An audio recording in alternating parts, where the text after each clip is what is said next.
Olá, é bom estar de volta. Estamos aqui no nosso canal Guia dos Perplexos para gravar hoje mais um vídeo sobre o tema Decifrando a Bíblia. O tema Esdras é, como o tema Moisés, muito longo, porque do mesmo jeito que Moisés criou uma nação, Esdras recriou. Porém, Moisés criou uma nação dentro dos moldes de obediência a Javé, de modo justo, de um modo equânime, né? Promovendo a justiça e a igualdade, o direito, respeitando o direito. E Esdras vai reconstruir supostamente a obra de Moisés, como nós dissemos, respeitando o sumo sacerdote da ordem de Melquisedeque, como sendo o exemplo do sumo sacerdote, e colocando essas duas bases que formam a pedra angular do novo templo que Esdras vai construir. Estou falando do templo humano, porque o templo de pedra foi construído por Zorobabel. Vocês vão ver agora o que foi a construção de Esdras, nesse capítulo. Então, aqui está, vamos retomar a leitura do que eu mandarei para quem quiser. É só mandar para o meu e-mail, né? Eu mandarei a obra completa. Aqui ela está apenas um pedaço. É uma tese de mestrado da Faculdade de Filosofia e Ciências da Religião sobre Melquisedeque, mas na verdade aí está inserida a história do Patife e do Esdras. Então quem quiser, mande buscar o reescrito sobre Esdras, que está no trabalho de mestrado de Célio Silva, né, de São Bernardo do Campo, de 2006. Então vamos pegar ele. O que é que ele diz? Ele diz assim: foi Dario I quem organizou a primeira campanha militar, já reli, mas que vocês se lembrem, contra a Grécia sendo derrotado. Seu filho e sucessor, Xerxes I, realizou outra investida. Esdras jamais vai dizer qual é o Xerxes sob o qual ele viveu. Aqui está, que é Xerxes I, sofrendo derrota na Batalha de Salamina. Mas o império não sofreu de maneira a desmoronar-se naquele momento, mantendo-se ainda estável com o seu sucessor Artaxerxes I. A hegemonia persa só cederia a Alexandre o Grande. É nesse contexto internacional que ocorre a história de Judá. O livro de Esdras inicia-se com o decreto de Ciro a respeito do retorno dos exilados. Vamos ler o decreto, pelo menos um pedacinho, qualquer Bíblia traz, e aí nós vamos ver aqui. Esdras, capítulo 1, versículo 1, decreto de Ciro. No primeiro ano de Ciro, rei da Pérsia, para que se cumprisse a palavra do Senhor por boca de Jeremias, profeta Jeremias, eu conheço Ciro e ele não me conhece, mas eu conduzirei pela mão e submeterei a ele todas as nações. Meu filho, Curos, Ciro. E ele, rei da Pérsia, excitado o seu ânimo pelo Senhor, divulgou por todo o reino, por escrito, um pregão deste teor. Assim fala Ciro, rei da Pérsia.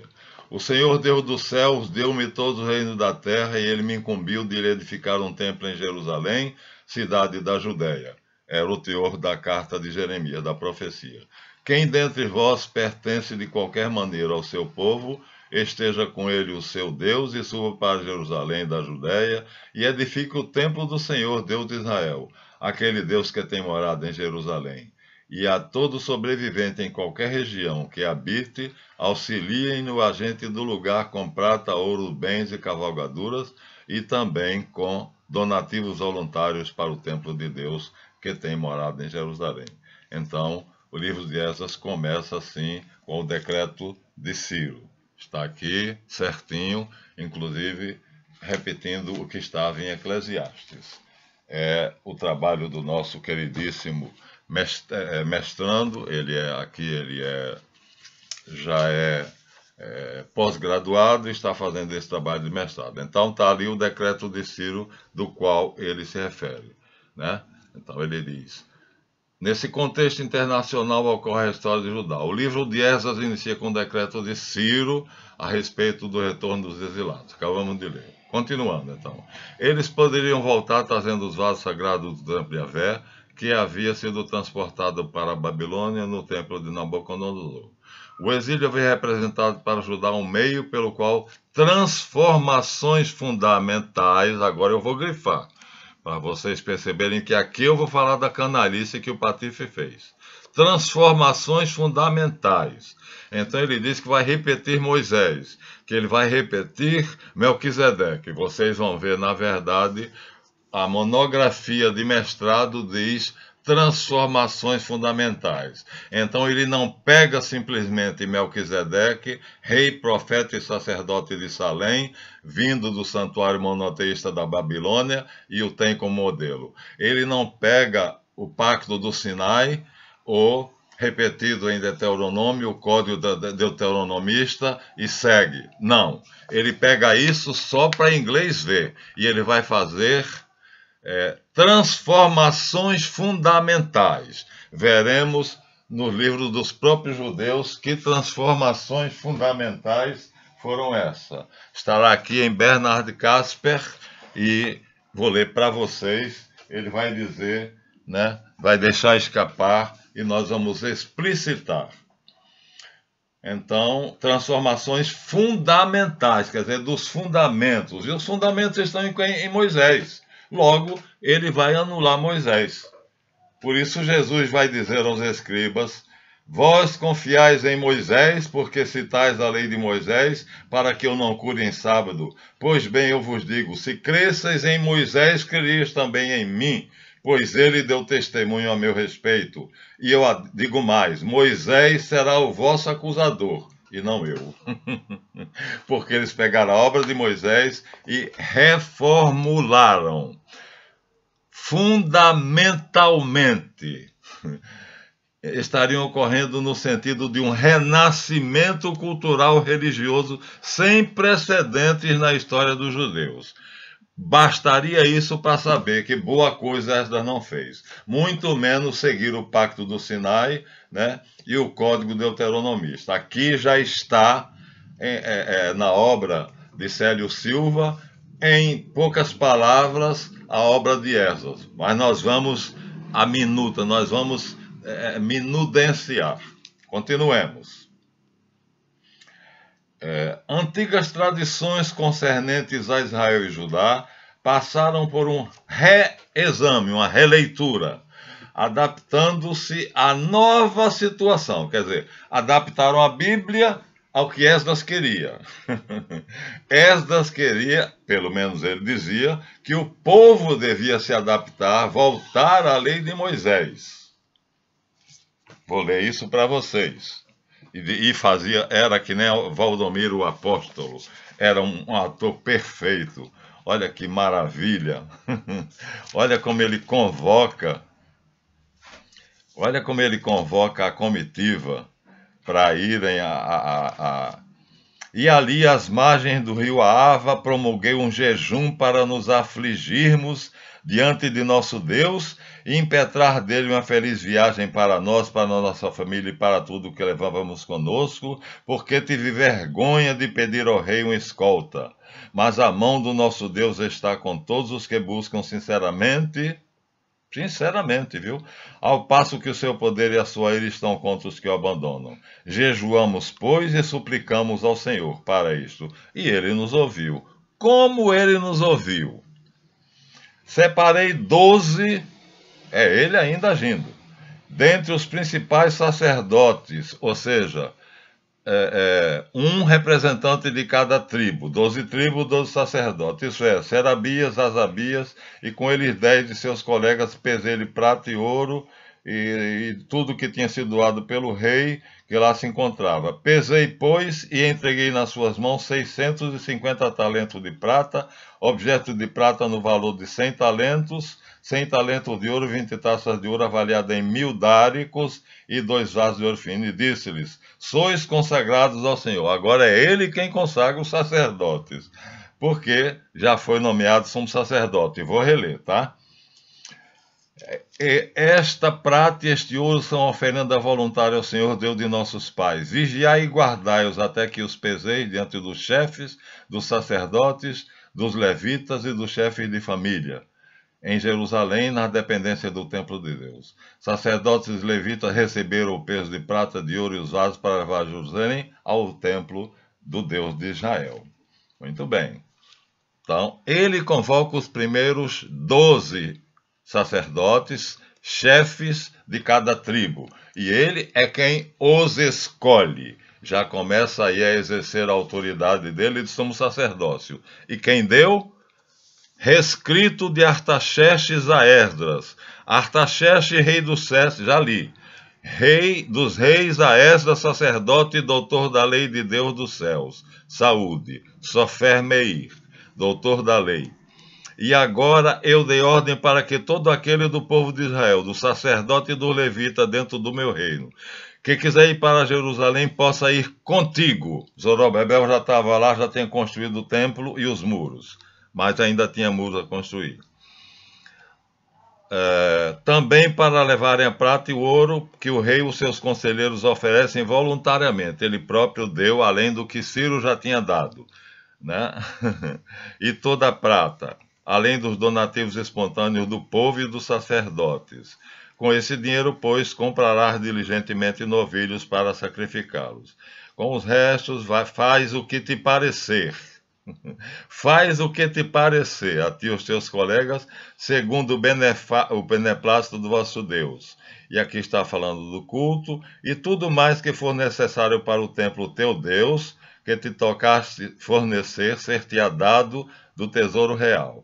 Vejam bem agora como ele vai estabelecer o canalha como sendo o sumo sacerdote. É sutil. Eu, o rei Artaxerxes, ordeno a todos os tesoureiros do território além do rio Eufrates, que executeis, porque para ir da Babilônia para a Palestina tinha que atravessar o Eufrates, além do rio aqui, naturalmente, o Eufrates. Que executeis, eu ordeno a todos os tesoureiros do reino, além do rio Eufrates, que executeis rigorosamente tudo o que Esdras vos pedir, sacerdote e doutor da lei do Deus do céu. Aqui ele está dando a Esdras a bola. Que executeis tudo o que vos pedir, aos tesoureiros do rei da Pérsia, ou seja, dinheiro não ia faltar. Até 100 talentos de prata em dinheiro, 100 coros de trigo, 100 batos de vinho. Tudo que o Deus do céu ordenar, cumpra-se com exatidão para o tempo de Deus do céu, para que a cólera dele não se desencadeie. Faço saber também que a nenhum dos sacerdotes, levitas, porteiros, oblatos desse tempo se poderá impor tributo, gabela ou imposto. Liberta Jerusalém e os sacerdotes de impostos e tributos. E tu, Esdras, segundo a sabedoria do teu Deus que possuis, estabelece magistrados e juízes, já é poder civil. Lá ele está dando ordem aos tesoureiros, não são sacerdotes. Então, como sumo sacerdote, agora numa situação especial, a lei dava ao sumo sacerdote poderes políticos. E aqui o próprio rei Artaxerxes já está consumando isso. Qualquer tesoureiro em qualquer parte do Império Persa, onde você estiver, pode pedir que ele vai te dar. É só levar esse rolinho e entregar para ele. Mas, além disso, estabelece magistrados e juízes investidos de jurisdição sobre o povo, sobre todo o povo do território de além do rio Eufrates, dentre aqueles que reconhecem a lei do teu Deus, para que ensine aos que ignoram. E todo que não cumprir a lei do teu Deus seja condenado à morte. Pronto. Aqui está o decreto de Artaxerxes, que estabelece Esdras como sumo sacerdote. Também puder. Eu li o currículo dele para vocês, né? Quer dizer, para ser sumo sacerdote, tinha que ser descendente direto de Arão. E aí é o que ele faz aqui. ele se apresenta a Artaxerxes como sendo... Deixa eu pegar. Vou perder um tempinho só, tá? Mas vou reler. Vou ler para você ver como ele é. Cara, é inteligente para danar. Ele vai fazer aqui a ascendência dele e vai fazer uma linhagem que impressionou Dario. Aí ele diz: Artaxerxes, rei da Pérsia, Esdras, filho de Saraías, filho de Azarias, filho de Elquias, filho de Salum, filho de Sadoc. Tá aqui, a mentira é sem pernas, porque Sadoc era inimigo mortal dele. O que ele quer é justamente isso, se sobrepor a Sadoc. Aqui consegue, e com essa concessão de todo mundo ser descendente de Arão, ele se coloca como descendente de Melquisedeque, Sadoc.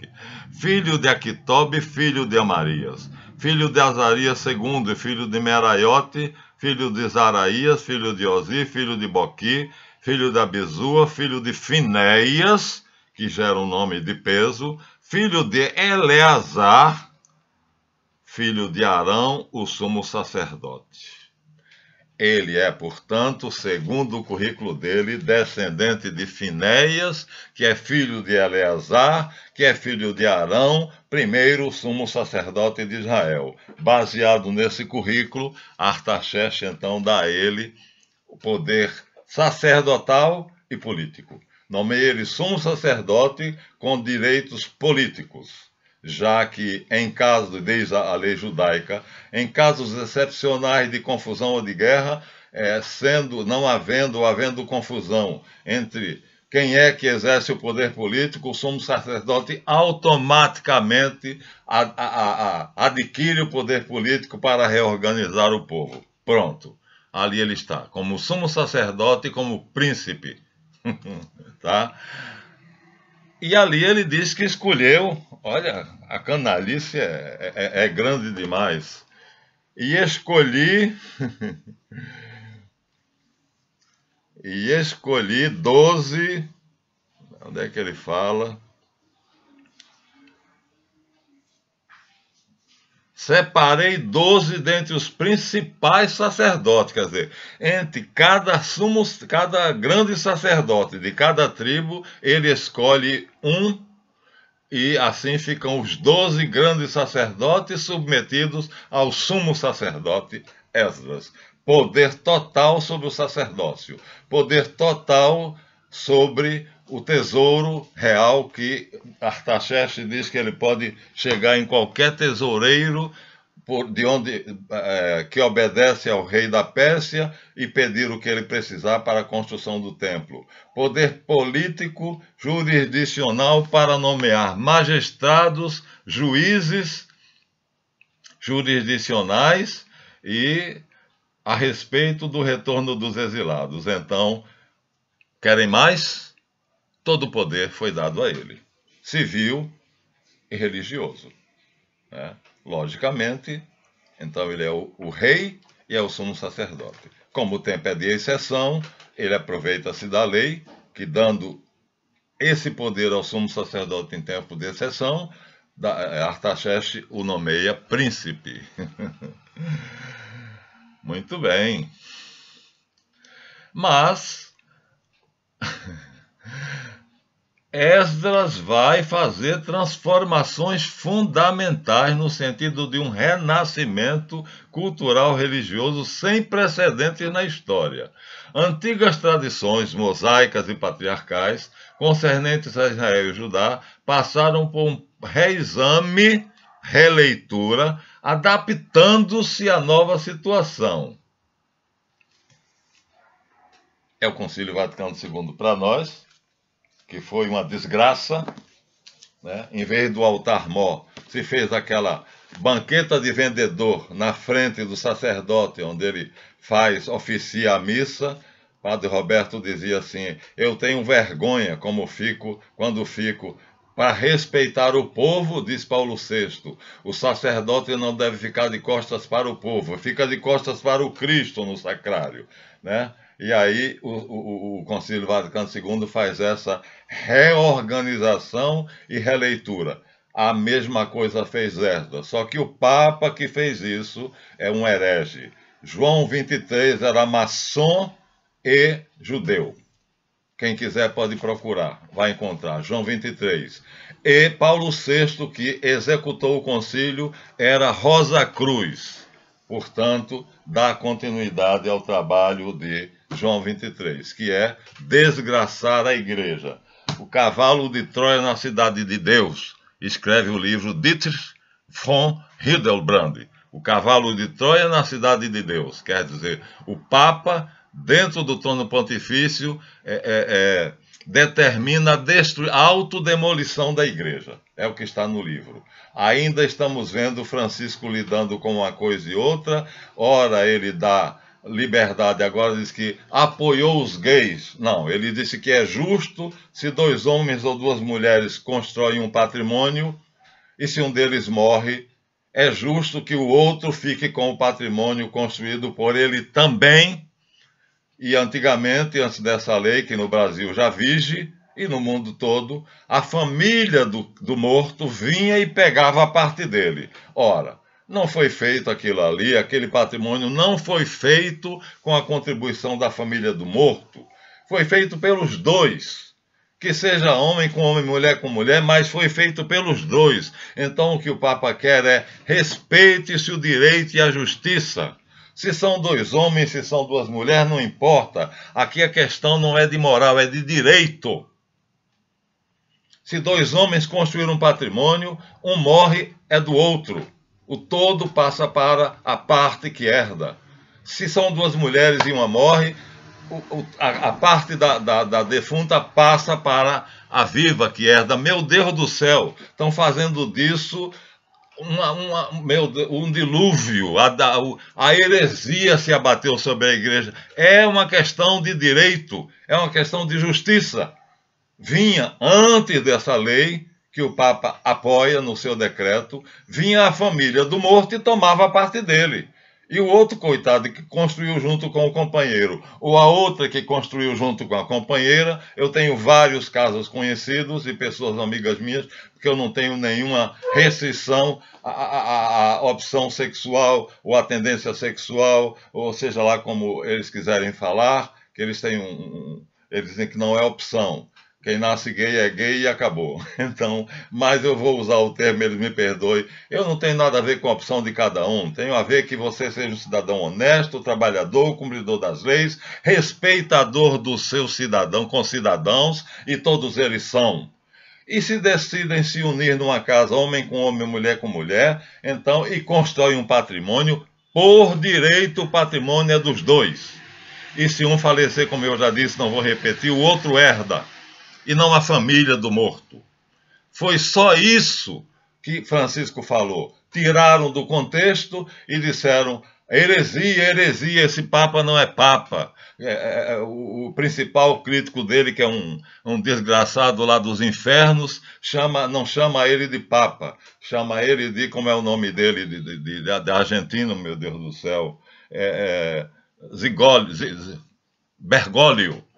Não chama o Papa uma única vez. Essa ação de Bergoglio deixa claro que ele está dentro da nova ordem mundial, destruindo a família. Vamos deixar para lá.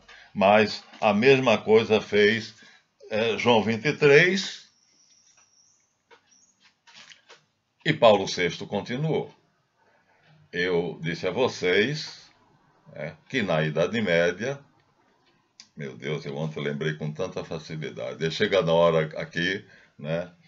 Savonarola, pronto. Savonarola disse que, como monge, ele era monge da Igreja Católica, como filósofo e como teólogo, chegava à dedução clara e inequívoca de que se Deus deu ao homem inteligência para discernir e liberdade para decidir, o homem tinha direito de negar a existência de Deus. Isso era um problema dele e de Deus. Só quem podia julgar ele era Deus, mas ele tinha esse direito. Foi queimado vivo pela Inquisição. Abram o Concílio Vaticano II, vocês vão ver isso escrito aqui. Agora vocês vejam como é que queimaram um homem vivo, porque ele disse isso, e o Concílio Vaticano II, judeu maçom, coloca isso como sendo uma lei da igreja agora.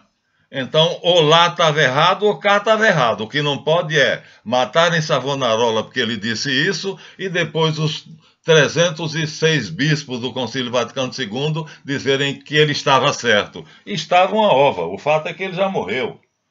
E morreu assado vivo, uma coisa horrorosa. Então, em função daquilo que está ali no concílio, Otaviano faz a denúncia, complô contra a igreja, dizendo, aí os bispos que se vão reunir têm de saber que nós estamos fazendo um concílio debaixo de um rei maçom e judeu.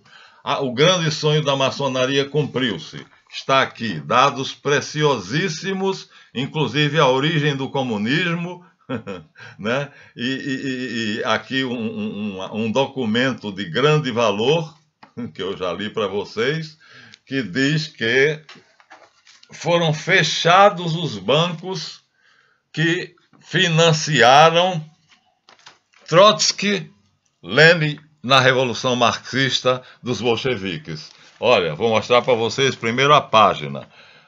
A página é 79 do livro Complô contra a Igreja e traz aqui no título: em princípio de 1919, o Serviço Secreto dos Estados Unidos da América do Norte, os cidadãos de lá só dizem América, América é só eles, né? Nós não somos América, entregou no alto delegado da República Francesa nesse país um memorial no qual categoricamente se assinala a participação dos principais banqueiros na preparação da Revolução Comunista Russa.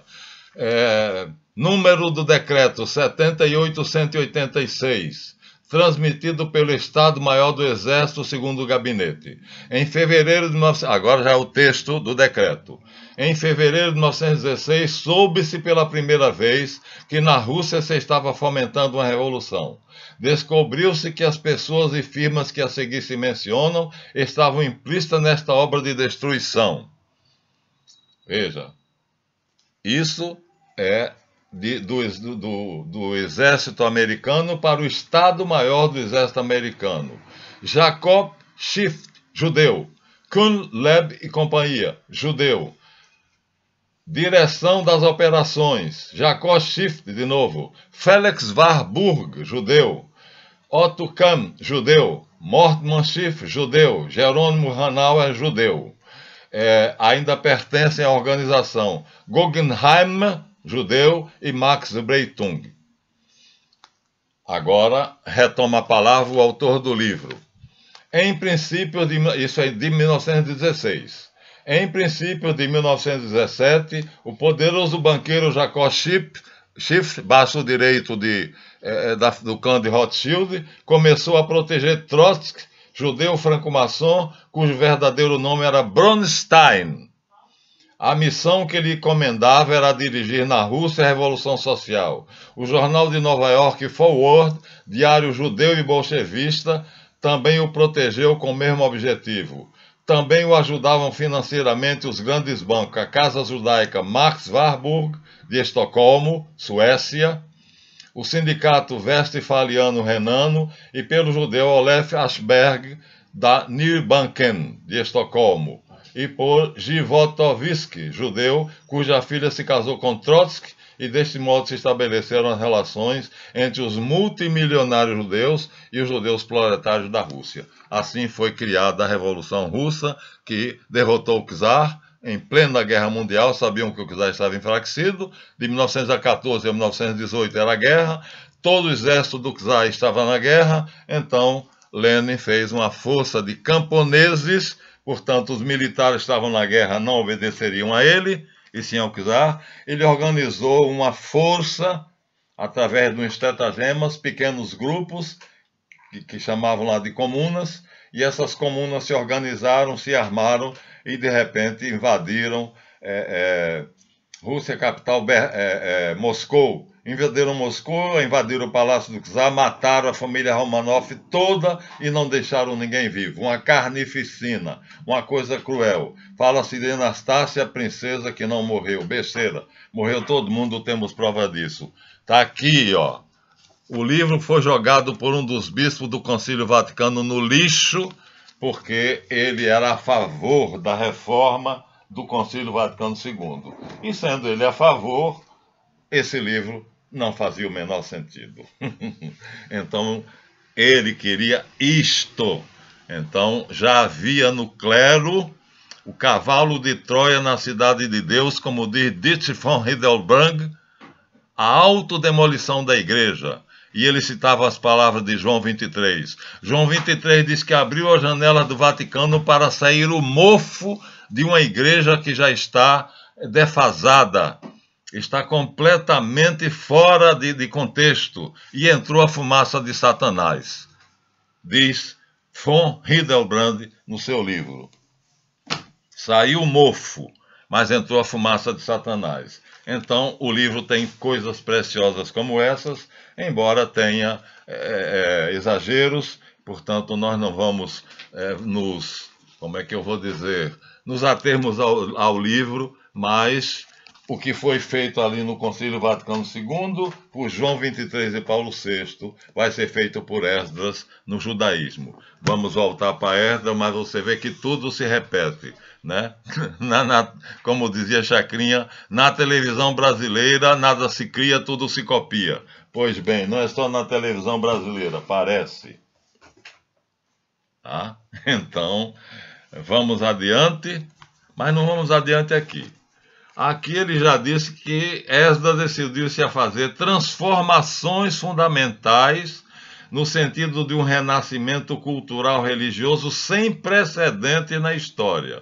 Antigas tradições concernentes a Israel e Judá, desde os patriarcas até Moisés, passaram por uma releitura, um reexame, adaptando-se à nova situação, fazendo sentido para aquela situação, como diz o Concílio Vaticano II, adaptando-se à modernidade.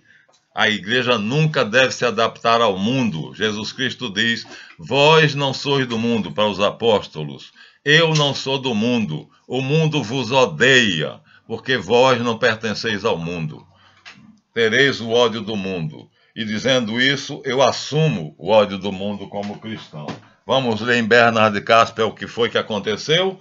Ele, o canalha, diz ali que convocou os sacerdotes mais respeitados das 12 tribos. E ele, como sumo sacerdote, se dá o direito de fazer essa convocação. Estou com calor. Perdoe, mas eu vou ligar aqui um pouquinho de ar para mim, senão eu morro de suor. Eu fico super estimulado e começo a suar. Vamos ver aqui, tá? Vamos ver aqui. O livro é de Bernard Casper. Pretende ser uma iniciação, uma introdução ao comentário judaico da Bíblia, Biblioteca Judaica Popular, pela editora Biblos, que é judaica. Olha aqui o Castral de 7 Braços. Ele vai dizer: os escribas e os Targumim, criação de Esdras. Não havia escriba, mas ele vai ser chamado pelo Artaxerxes de Sofer Meir, escriba hábil, habilidoso, na verdade astuto, uma víbora, uma serpente. Ele não convocou somente os 12 sacerdotes, representantes das 12 tribos. Ele convocou também, diz aqui Bernard Casper, a grande sinagoga. Vamos lá, vamos procurar aqui onde ele diz a grande sinagoga.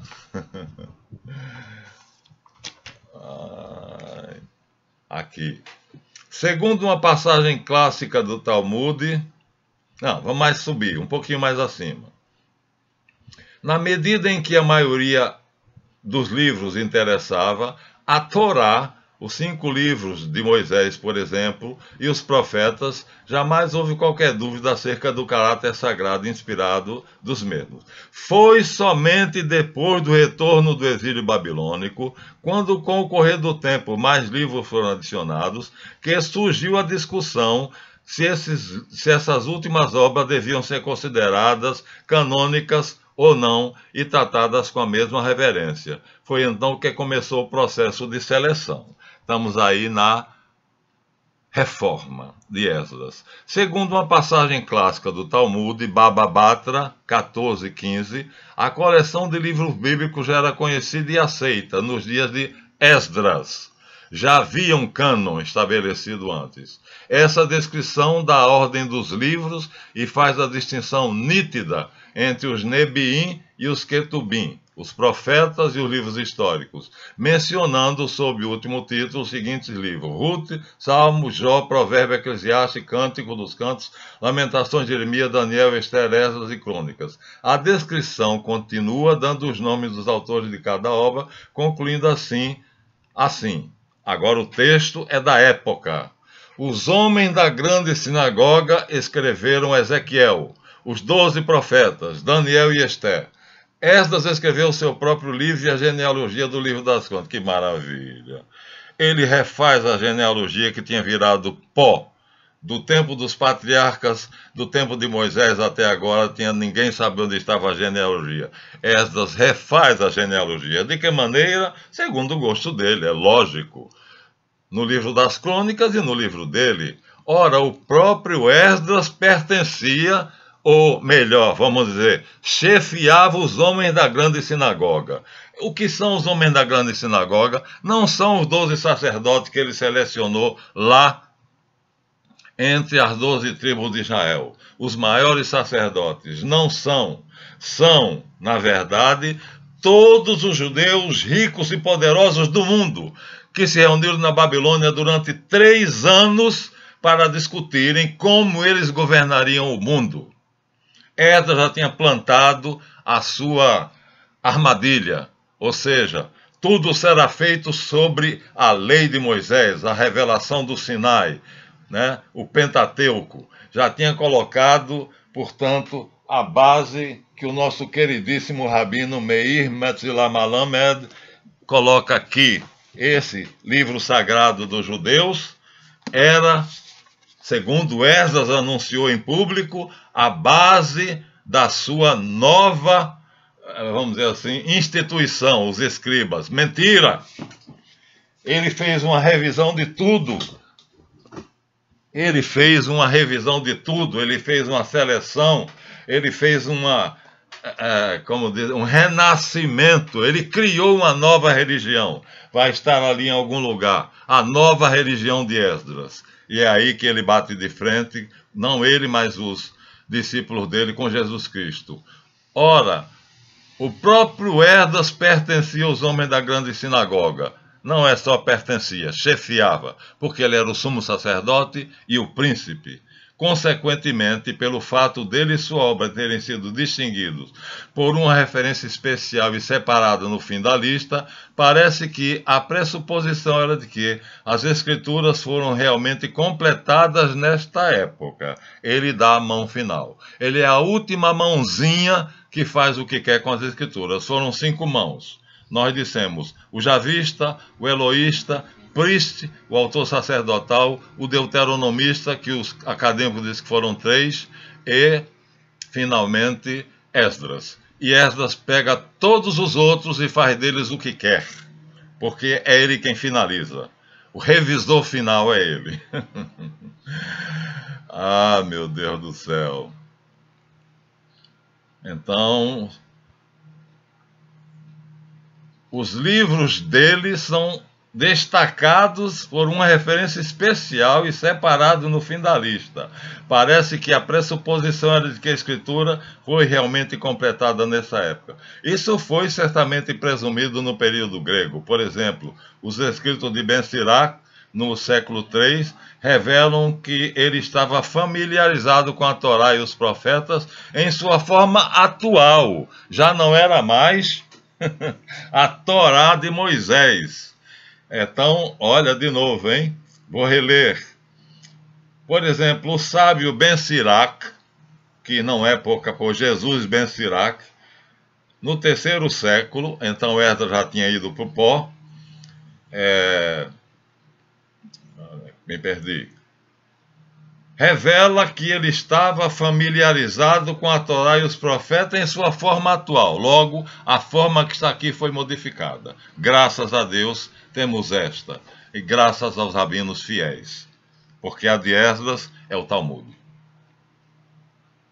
Então, ficou-nos. Posso confiar nessa Torá. Essa foi mantida. E o Talmud tomou o lugar dela para os partidários da grande sinagoga. A sinagoga de Satanás, como está no Apocalipse. Quem era o presidente dela? Esdras. E ele foi deixando descendentes, descendentes, descendentes, de modo que quando Jesus chegou, eles reinavam. Então, Caifás, Anás, Herodes Antipas, Herodes o Grande, tudo obedeciam a ele porque os tempos eram de exceção. Ora era a guerra com uma nação, ora com outra. A última guerra foi com a Síria, onde os asmoneus ou macabeus venceram, e aí enrolou mais ainda porque eles tomaram o sumo sacerdócio, mas não souberam o que fazer com ele. Termina que o macabeu foi assassinado, o sumo sacerdote da ordem de Melquisedeque foi assassinado, que era assim, ou obedecia aos escribas ou era morto. A coisa era assim, simples e fácil. Está à nossa frente criando problema, fazemos o que vamos fazer com Jesus de Nazaré, mata-se-o. Então, os escritos de Jesus Ben Sirac, Jesus sou eu que estou acrescentando, no terceiro século antes de Cristo, revelam que este sábio já estava familiarizado com a Torá atual. Eu não cheguei a ler. Com a Torá atual, da época dele. Está aqui. E que não é a Torá de Meir Metzilah Malamed. Ó, no frontispício parece que é, está escrito aqui. Torá, está escrito aqui. Nebiim, está escrito aqui. Vketubim, a lei, os profetas e os escritos históricos. No título é o mesmo. No título é o mesmo, mas se formos ver o conteúdo, não é o mesmo. O conteúdo não é o mesmo. O Talmud, chamado Pátria Portátil, cada talmudista anda com seu Talmud dentro da sua maleta, então também aqui é a Bíblia, tá? Lá é o Talmud. Vejam, começa igual. Torá, Nebiim, Veketubim. Quer que eu mostre o outro de novo? Vou mostrar. Vejam como ele fez a coisa bem feita. Abrindo-se o Talmud, você vai ver aqui Torá, desculpa, é de lá para cá. Torá, Nebiim, esse V é E, Ketubim. A lei, os profetas e os escritos. Agora vou mostrar na Bíblia de verdade, né? A versão massorética que eles chamam de Tanakh. Comparem. É a mesma coisa. Vem daqui, do meu dedo aqui, aqui. Aqui está de cima para baixo, é mais fácil. Aqui está não. Ó. T-O-R-A. 4 palavrinhas. Torá. Aqui é um N, aqui um B, um I, um Aleph, um I, um M. Nebiim, profetas. Veketubim, e os escritos. Iguaizinho. Então, agora, vejam o começo da verdadeira Torá. Vejam como ela começa. Eu vou pegar, acho que onde tiver maior.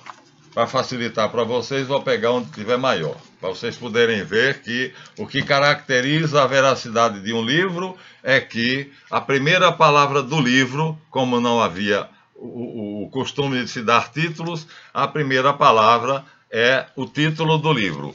Então aqui nós temos Sefer Bereshit, Gênesis. Aqui em cima está em hebraico, aqui está em latim. Capítulo 1. Aleph é a letra A e é o 1. Começa daqui... Não, desculpa. Começa daqui, da esquerda para a direita, e a primeira palavra é Bereshit, bara Elohim et hashamayim vet haeretz. Ponto. Esses 2 pontos é ponto. No princípio, Elohim criou o céu e a terra. A primeira palavra é esta. Vamos ver a primeira palavra do Talmud? Vamos. Aparentemente iguais, mas vamos ver qual é a primeira palavra. Então, para um desavisado, ele chega aqui, vê escrito Torá, Nebiim, Ketuvim, vai ler. Só que quando ele chegar aqui dentro, que pegar a Torá, o Bereshit, o Sefer Bereshit, está aqui em cima, ó, Bereshit, as letras são pequenas, Aleph, vai ter aqui, da esquerda para a direita, um Yod, um Aleph, um Yod e um Nun final, Yain. Cadê o Bereshit? A palavra original aqui, Bereshit, de lá para cá. Não está aqui. A palavra seguinte não é também Bará. A palavra seguinte começa com Aleph. Aleph, Val, Resh, Yod, Yod, Bet, Bet. Então não é Bereshit bara Elohim. Então não tem nada disso aqui. Então não é, já é uma reinterpretação. Quem fez? Os soferim. Os canalhas que obedeciam a Esdras. Então, está feito. Então, a grande sinagoga fundada por ele. Ele convidou os 12 sacerdotes mais nobres das 12 tribos e mandou emissários para o mundo todo convidar os judeus mais ricos e mais famosos. Não vai dar tempo de dar a lista, já estamos a 47 minutos, vamos chegar a 50, mas amanhã tem mais. Então vocês vão ver o que foi a reforma de Esdras. Então, a criação da grande sinagoga, a criação do Talmud, que é uma reinterpretação da Torá. Deus sabe lá o que está ali. Eu não sei ler hebreu fluentemente, apenas ensaio, mas com certeza vocês viram. Não é Bereshit bara Elohim.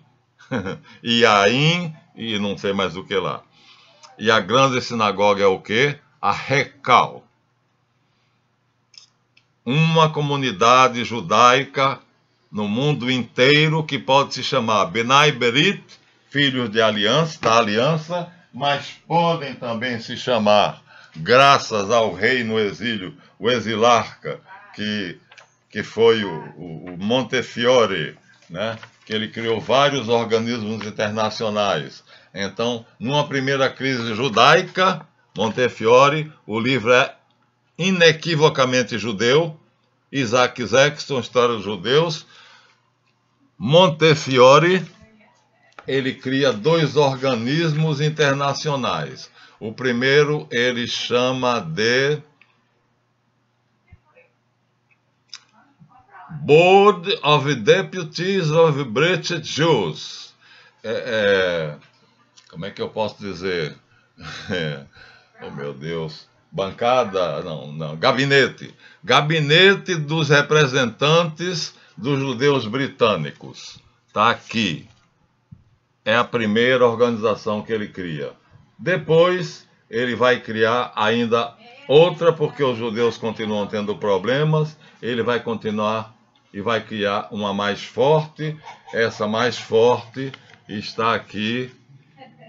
O filantropo, que o Papa Paulo IX se recusou a receber, vai criar aqui, chamado Paladino da Carruagem. Meu Deus, me dá a encontrar logo isso aqui. Está em francês, porque ele é francês. Vou apresentar ao máximo. Alliance Israelite Não, é só isso. Não, Universelle. Aliança Israelite Universelle. Universelle está aqui. Aliança Israelita Universal. E assim, de organismo em organismo, criando organizações internacionais, eles vão chegar ao sionismo. Sionismo que está descrito aqui. Vou ler para vocês o que é o sionismo, mas não vou ler nos meus livros. Não. Vou ler aqui. Vou ler aqui para que vocês saibam o que é o sionismo pelos sionistas. Deus me mostra agora o Tratado dos Versalhes.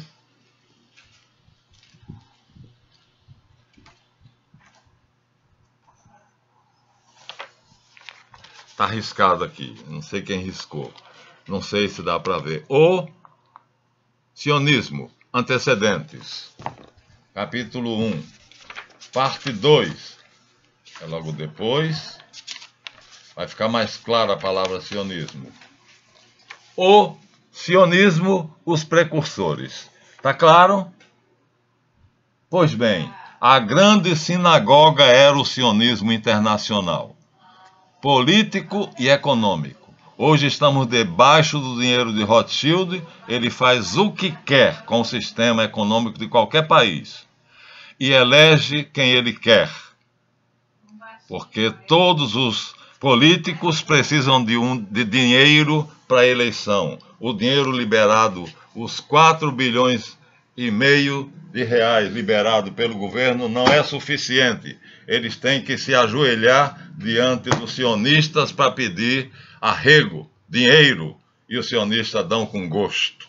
Porque foi assim que Temer fez, e eu tenho a carta de Temer em inglês, endereçada ao embaixador americano de São Paulo, descrevendo criteriosamente e detalhadamente as falhas e as virtudes dos pertencentes aos 3 principais partidos, PMDB, PSDB e PT.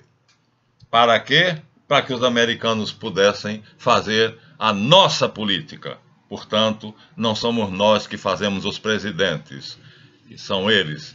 E na época, quem estava lá já está aposentado, que é Armindo Fraga, que foi quem pegou lá o japonesinho que era genial, do departamento de estratégia do banco tal, que foi quem veio aqui para fazer a primeira reunião do PSDB, e ali ele disse claramente o que é que iam fazer. Um economista que estava na Assembleia disse: Senhor, se fizermos isso, mataremos os brasileiros de fome. Ele disse: Senhora, não se faz um bom planejamento econômico pensando na pobreza. Ela disse: pode ser, mas também sem os pobres não se faz um bom planejamento econômico. São eles que trabalham, são eles que dão a riqueza da nação, é o peão, é o operário. Nesse ponto, Marx tinha razão. E aqui nós não temos preferência por ninguém.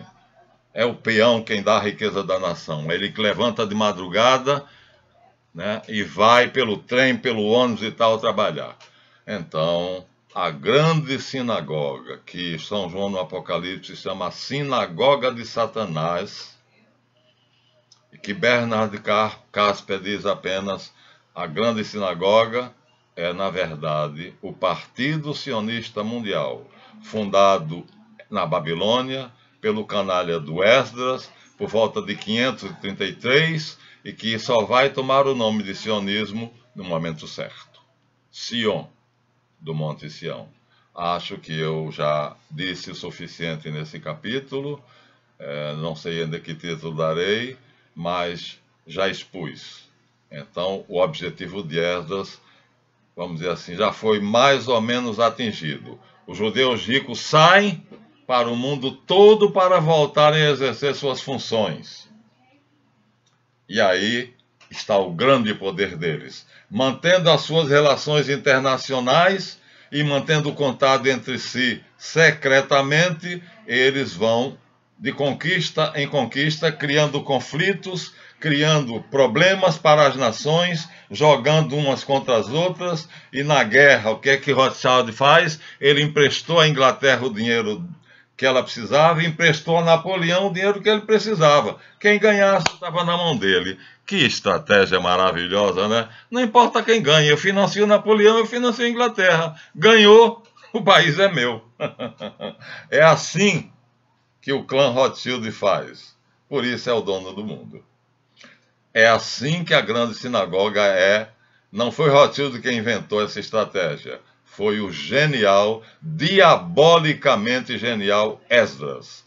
Então saem os grandes sábios, os grandes ricos para o mundo com um planejamento que vai começar a conquista do mundo pelos judeus. Isto estava nos planos de Javé, mas não pelos judeus sionistas. Para nós e nada ao vosso reino. Enquanto que o Pai Nosso nem vem a nós o vosso reino, eles dizem, vem a nós e ao vosso reino nada. Então tudo é para eles. Até a próxima, se Deus quiser. Que Deus nos dê saúde e força para continuarmos dando a vocês essas noções que eu guardei durante 40 anos de estudo. Agora estou dando a público. Muito obrigado. A mãozinha é muito bom. Like, deixe o like, comentem. E se inscrevam.